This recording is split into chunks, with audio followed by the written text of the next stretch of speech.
Ó tó mi, ó tó mi o, àánú bàbá ọmọ ẹ̀mí mímọ́. Ó tó mi, fi ṣayé mi. Olúwa, ó tó mi, ó tó mi o, àánú bàbá ọmọ ẹ̀mí mímọ́. Ó tó mi, fi ṣayé mi. Ó yẹ kó tó olùgbọ́rọ̀ mi.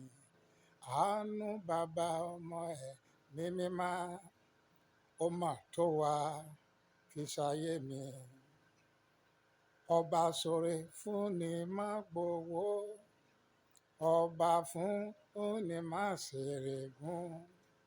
Bí a bá lè gbàlejò rẹ̀, kí la tún wá ń bá kiri. Ó tó wa, ó tó wa, ó tó wa o, àánú bàbá ọmọ ẹ̀mí mímọ́. Ó tó wa, fi ṣayé wa. Ó mà tó mi, ó tó mi o, àánú bàbá ọmọ ẹ̀mí mímọ́. Ó tó mi, fi ṣayé mi. Ó tilẹ̀ tún ṣẹ́kùn kí n fún fáwọn ọmọ ọmọ. Ogún ayérayé ni Olúwa. Ogún ayérayé ni o. Ogún bàbá ọmọ ẹ̀mí mímọ́. Ogún jẹ́ fi lọ́mọ lọ́wọ́. Ó tó wa, ó tó mi o, àánú bàbá ọmọ ẹ̀mí mímọ́.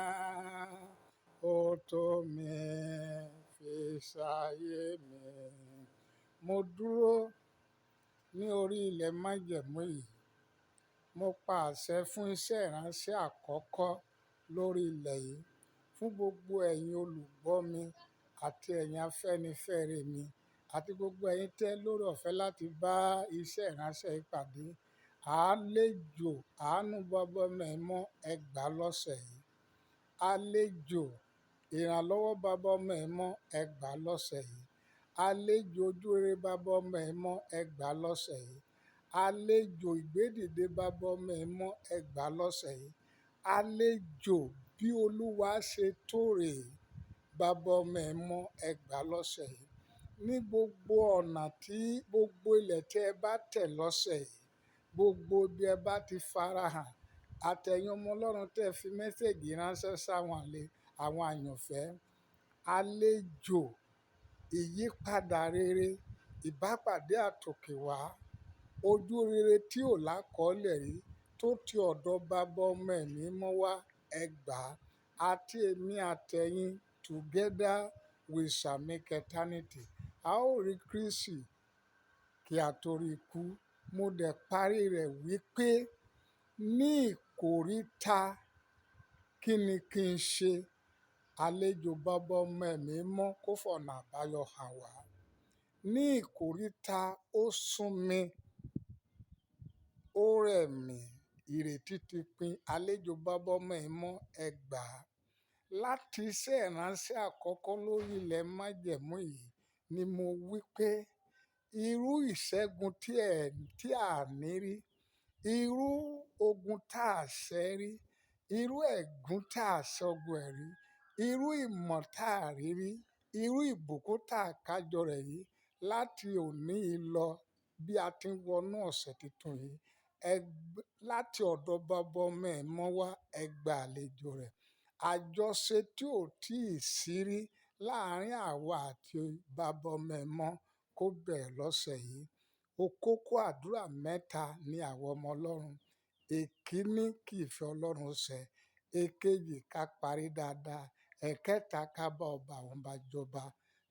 Pẹ̀lú oore ọ̀fẹ́ àánú bàbá ọmọ ẹ̀mọ́. Ìkókó àdúrà mẹ́ta tó so lórí àdúrà yìí. Gbogbo ẹ̀yin tẹ́ lórí ọ̀fẹ́ láti rí mẹ́sẹ̀gì yìí. Lórúkọ Jésù, bàbá ọmọ ẹ̀mọ́ kó tì wá lẹ́yìn láti jọ ṣẹlẹ̀ wa lórí. Afúnniwá ò ní di atọrọ, ẹni òkè wa ò ní dẹni ilẹ̀, ẹni ọlá wa ò ní dẹni òsì. Ìpọ́njú ò ní rọ́pò ìfifúnni nínú ayé wa. Ògo ni fún Jésù lókè ọ̀run. Ẹ̀gàn ò ní rọ́pò ògo o. Ẹ má gbàgbé pé ọjọ́ kẹrin ní ìpàdé bá ń gbé nílùú Àkúrẹ́ lórí òkè yìí tó tún jẹ́ ọjọ́ ìbí mi. Ẹ gbàdúrà fún mi.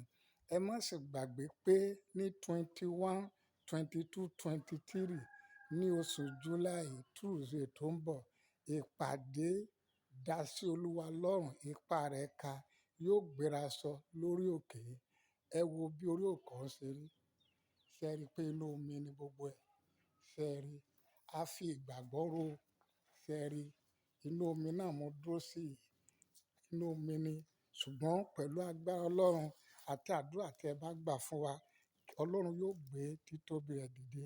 Mo sì ń fi àkókò yìí bẹ̀ ẹ̀yin ọmọ Ọlọ́run. Ẹ gbé àdúrà dìde fún mi pé ìpàdé tó bẹ̀rẹ̀ lórí òkè yìí ní 21, 22, 23 àti on the 4 August tó fọwọ́ sọ ọjọ́ ìbí mi ní orí òkè yìí, kí Ọlọ́run kó fi yí orílẹ̀-èdè padà sí rere, kó fi ṣe ètò ìgbàlà àwọn ọkàn àwọn èèyàn, kó fi tún orí àwọn èèyàn ṣe, kó fi ṣí ọ̀run titun, kí gbogbo ẹnikẹ́ni tó bá la orí òkè kọjá láyé, kí wọ́n gbàlejò Baba, Ọmọ, Ẹ̀mí Mímọ́. Orin àkọ́kọ́ tí Olúwa kọ fún mi ní abẹ́ òrùlé yìí nìyẹn.